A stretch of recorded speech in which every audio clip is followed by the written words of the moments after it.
Всем привет! Я Андрей Бойко, а это Moto Guzzi Stelvio.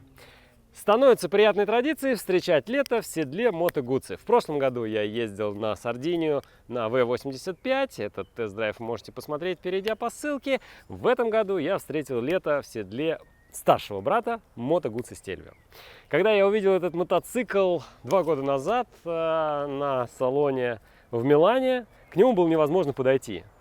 Его просто облепили со всех сторон, и вот я там был 2 дня, и 2 дня нельзя было нормально сфотографировать или снять этот байк. Потому что он очень красивый. Он прямо настоящий итальянец. Это стиль, это дизайн, это фара, эти боковые панели. Он очень аккуратно сделан. Здесь нет ничего лишнего, здесь нет никаких лишних деталей. Здесь такой минимализм, легкий росчерк карандаша дизайнера. Это фара, классические вот эти крылья орла. Все здесь связано. И он очень-очень красивый. Есть в 2 раскрасках. Вот этот серый, оранжевый. Серый мне нравится больше. Он такой, скажем так, немного нейтральный. И где бы я ни останавливался в этот раз, независимо от того, какие мотоциклы были на паркинге вокруг, Харлеи, Дукати или какие-то другие, или, прости господи, новый BMW, всегда к Moto Guzzi Stelvio стекались люди посмотреть, пощупать, потрогать, спросить. И на самом деле это очень приятно, потому что ты едешь на таком довольно уникальном и интересном мотоцикле. Интересно другое. На мой взгляд, незаслуженно этот байк, например, в Италии продается очень плохо.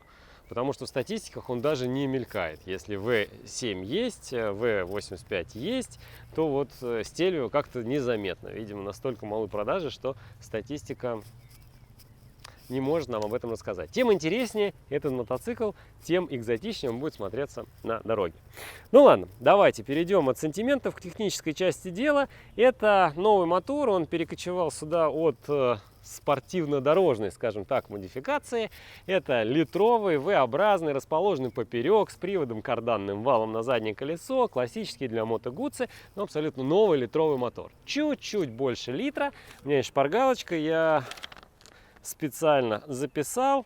115 лошадиных сил при 8700 оборотах в минуту и 105 ньютон-метров крутящего момента при 6750 оборотах в минуту. И интересно, что производитель утверждает, что 80%, ну уже чуть больше 80% крутящего момента доступно при 3500 оборотах в минуту. Так и есть, мотоцикл вот где-то с 3 и начинает ехать. До 2 едет как самый вот обычный Naked, да, с 3 едет уже так весело, бодро и уверенно, с 5,5 прямо такой пинок, и мотоцикл пытается взлететь вплоть до отсечки, там до 8 с лишним тысяч оборотов в минуту. И это прямо такой спортивный, настоящий спортивный характер. Вот, кстати, казалось бы, да, V85 младший брат, а это старший брат, должны быть как-то похожи. Нет, они кардинально отличаются. Этот более спортивный, этот, конечно же, быстрее, у него совсем другая ходовая часть, у него совсем другой мотор, и он прямо подзадоривает. Подзадоривает, чтобы ехать, подзадоривает, чтобы мчать, подзадоривает, чтобы щелкать передачами, подзадоривает, чтобы крутить мотор, и чтобы ехать быстрее, быстрее, быстрее, быстрее, быстрее, быстрее, быстрее. И вот что я вам скажу. В этот раз я ездил в поездку в компании 2 BMW GS 1250. И я уезжал. Я уезжал на Stelvio от этих мотоциклов, несмотря на то, что у них момента, наверное, побольше. Сейчас не буду вдаваться в технические подробности, объема побольше. Да, они были груженные, я был практически налегке, с одним рюкзаком сзади. Тем не менее, если щелкать передачи, если там в медленных шпильках включать 2-ю, а не ехать на 4-й, то от ГСов уезжаешь. А в последний день у меня случился интересный заезд, назовем это так, с 2 Дукати. Меня обогнали ребята на мультистраде V2 по X-Peak и на новый, абсолютно новый V4S. И что я вам скажу? Ну, километров 6 я за ними удержался, потом у меня абсолютно кончилась передняя покрышка. Уже в каждом повороте, в который я заезжал, было вот так вот ту-ту-ту-ту-ту-ту-ту-ту-ту-ту-ту-ту-ту. Потому что на торможении можно было подъехать к дукатистам. На разгоне, конечно, они уезжают. Но там мотора, там мощности. Но, тем не менее, вот эти вот короткие секции, когда они пытались уехать, они не уезжали. То есть вот этот разгон, и выход из поворота. Затем мы едем на равных, затем на торможении я догоняю, и вот эта гонка продолжалась, пока не закончилась, к сожалению, передняя покрышка. Кстати, о выборе покрышек. Здесь с завода стоит Aнаки Adventure, такой зубастенький. И производитель нам намекает на то, и в фирменных видео тоже это присутствует, что на этом мотоцикле можно ездить по бездорожью. Но понятное дело, что скорее по грунтовке, чем по бездорожью. И, как я уже много раз говорил в своих программах, по грунтовке можно проехать на любой резине и на любом мотоцикле, если делать это с умом и не торопясь. И поэтому, на мой взгляд, вот эти покрышки Stelvio совершенно не нужны. Потому что по характеру подвески, потому что по характеру своему, по своей конструкции, по своему шасси, по настройкам амортизаторов, кстати, они регулируются, и вилка регулируется, и задний амортизатор регулируется, тут одно спереди перо регулируется, но этого достаточно. Можно сделать помягче, пожестче. И вот по характеру этот мотоцикл скорее такой классный дорожник. Это что-то типа Porsche Macan, на котором, да, можно проехать по какой-то грунтовке, но лучше погнать по горным серпантинам, высоко сидишь, далеко глядишь, но при этом у тебя есть ощущение того, что ты управляешь легковой машиной. Вот с Moto Guzzi Stelvio именно такая ситуация. Очень комфортно сидеть, вертикальная спина, прекрасная посадка. Ну, соответственно, с помощью шестигранников можно чуть-чуть ослабить болты крепления руля, наклонить его вперед-назад, сделать там чуть-чуть поудобнее. Я выставил передо мной, кто-то ездил, задрал руль, я немножко его опустил, ну, то есть выставил в базовой установке в отметку 0, и вот, собственно, получилась очень удобная посадка. Можно чуть-чуть придвинуться вперед к баку, можно чуть-чуть отодвинуться назад по седлу. Седло широкое, удобное, довольно мягкое, довольно такое жесткое, и очень долго ехать на нем. Я несколько раз ехал и по магистрали, пришлось проехать до парома, там 400 с лишним километров, обратно тоже. Вот, и, соответственно, испробовал я это седло во всех возможных вариантах, и на горных серпантинах, и на занудных прямиках. Сидеть удобно. Да, там через час-два затекают колени, но на каком мотоцикле колени не затекают. И вот, возвращаясь к характеру этого мотоцикла. Очень здорово настроена подвеска. И если, опять же таки, подходить с умом, тормозить до апекса, подключать задний тормоз и правильно рулить, то на этом Moto Guzzi Stelvio можно ехать очень-очень-очень быстро.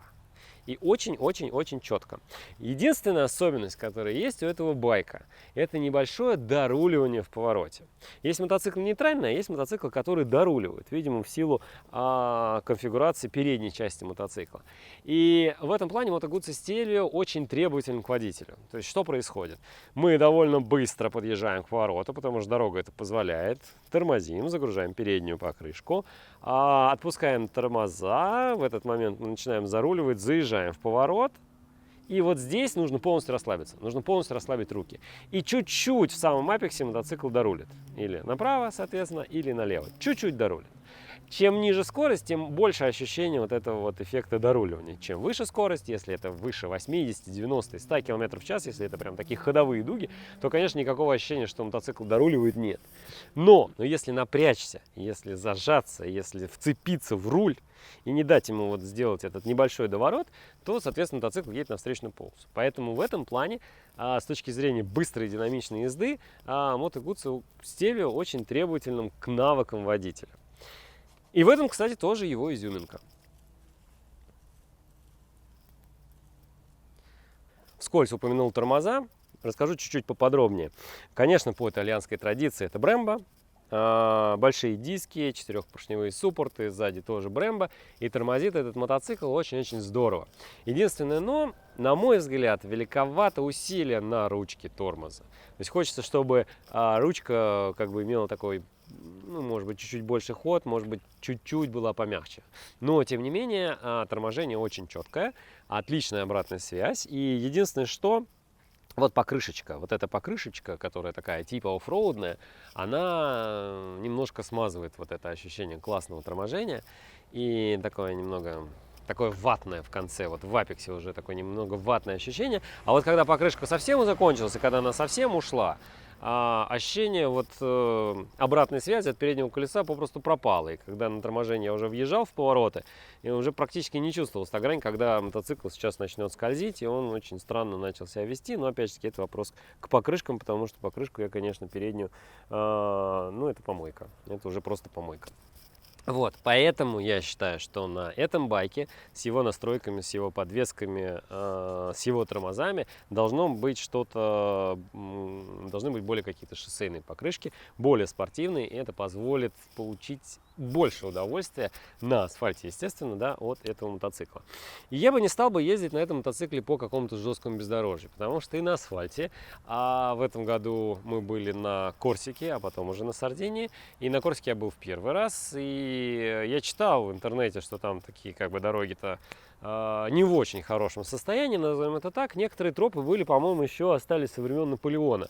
Такие мелкие камушки, потом какие-то куски асфальта, потом еще что-то, какие-то опять камни, латки, и вот это вот все. И иногда, конечно, трясло вот просто неприятно. И здесь, кстати, я отметил для себя колоссальную разницу в идеологиях мотоциклов. Если V85, казалось бы, младший брат, да, больше как раз расположен вот к езде по таким дорогам, то есть он как-то проглатывает это все, он, может быть, немножко раскачивается, да, но ехать на нем как бы сильно комфортнее по плохому асфальту. Стельвио более спортивен, более строптивен, ему это не нравится, его потрясывает, конечно. Независимо от того, что ему это не нравится, он отлично стоит в дуге и даже на такой дороге, да, и держит этот поломный асфальт. И трекшн контроль работает замечательно, мягко.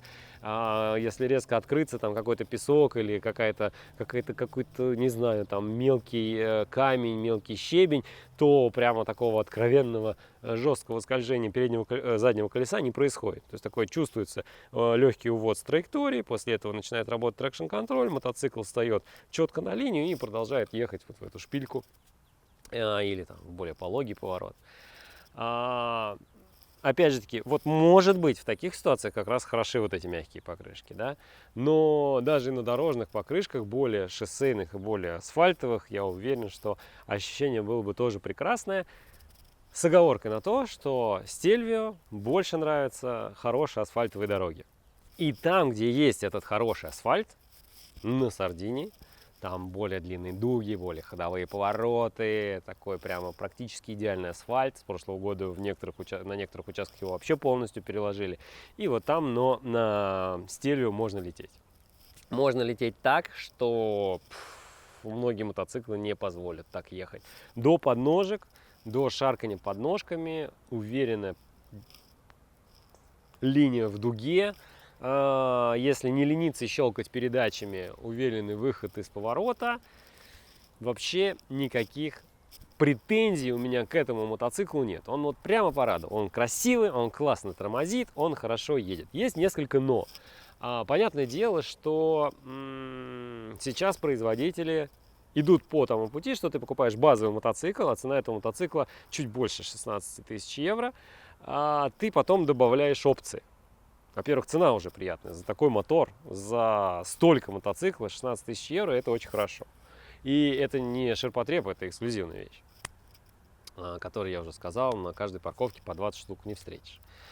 Соответственно, потом нужно докупить некоторые опции. Вот что бы я докупил? Я бы обязательно докупил квикшифтер, потому что у этого мотоцикла, это тоже, наверное, его изюминка, очень специфическая коробка передач. Она отлично переключается, шикарно находится нейтраль, четко работает и вверх, и вниз под сброс газа. Никаких проблем абсолютно нет. Но когда ты включаешь первую передачу, ты точно понимаешь, что ты включил первую передачу. Такой прямо мощный и четкий удар. С лязгом такой. Даже Харли Дэвидсон, честно говоря, позавидует. И вот потом переключение с первой на вторую, со второй на третью, они такие несколько грубоватые, если это делать под сброс газа. Мотоцикл так немножко встряхивает, и поэтому немножко приходится дорабатывать сцеплением.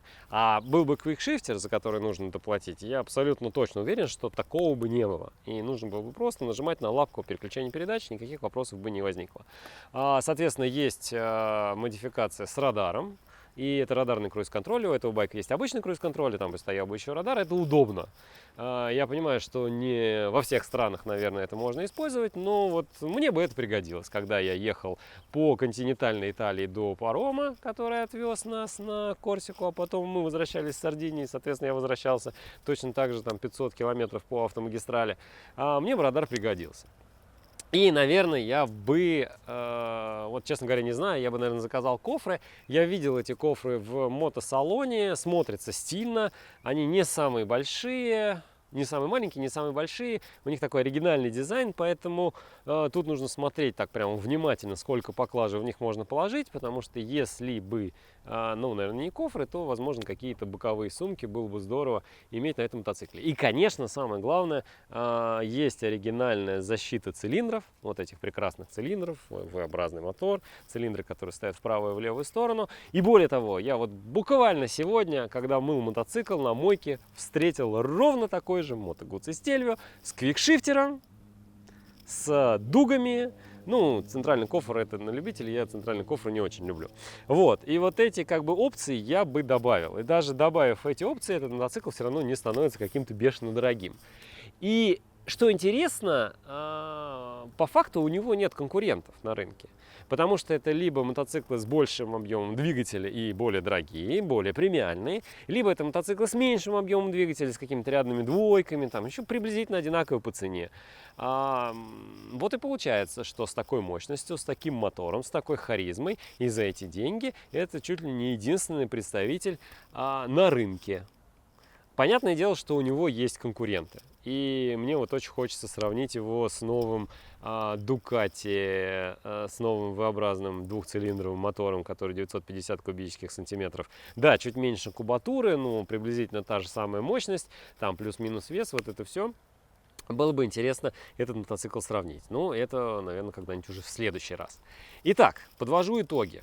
Я проехал больше 3000 километров на этом мотоцикле. Средний расход топлива 5,4 литра. Это шикарно. Топливо я не экономил вообще. Я открывался в каждом повороте, вот как в последний раз. Я убил комплект покрышек. Мотоцикл мне достался с пробегом 5000 километров, сейчас слегка за 8, соответственно, покрышек уже нет. Ни задней, ни передней. Передняя давно уже не держит, задняя уже пытается соскользнуть на протяжении последних 2 дней поездки, но трекшн-контроль помогает удержать мотоцикл на линии. Все работает, все четко, все исправно. Он классный, он красивый, он стильный, он быстрый и он прям вот замечательный. Мне не хватило квикшифтера, который можно заказать, мне не хватило, ну ладно, радара, плюс-минус, ладно, можно ездить и без радара, с обычным круиз-контролем не заснешь. И мне, наверное, не хватило опции, чтобы подключить телефон к приборной панели, все-таки на дворе 2025 год, и хочется уже ездить как-то без вот этих дополнительных навигаторов или телефонов на держателях, или вот без вот этого всего. Но скажу я вам такую интересную вещь. Вот сколько я видел мотоциклов в этой поездке за неделю, на парковках, на дорогах, все, 99% что-то прикручено. Прикручен какой-то навигатор, прикручен какой-то телефон. И даже вот такие вот BMW-шные приборки все равно не отображают то, что, видимо, хотят их владельцы. Поэтому приходится выкручиваться. Вот, приборка с навигацией, квикшифтер, радарный круиз-контроль, боковые кофры. И, пожалуй, это идеальный мотоцикл двойного назначения на европейском рынке. И более того, он очень и очень оригинальный. Ну а на сегодня это все. Всего доброго. Пока. А здесь проходит 45-я параллель. Информация интересная, абсолютно бесполезная, и я держу путь дальше. В общем, мне еще немного до Флоренции, и потом уже под закат дня я доберусь до сегодняшнего места назначения. А пока заслуженный кофе. Такого мы ж не видели. Это что? Это подготовка к фуагре, да? Это гуси уже умерли, да? Гуси уже умерли. Заехали в город, а тут немножко ветер. При этом что? Италия как стояла, так и будет стоять. Так вот, шли.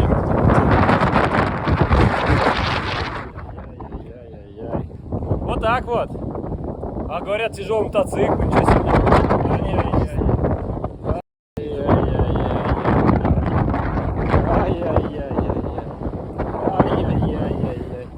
В цилиндр ручкой, ай-яй-яй.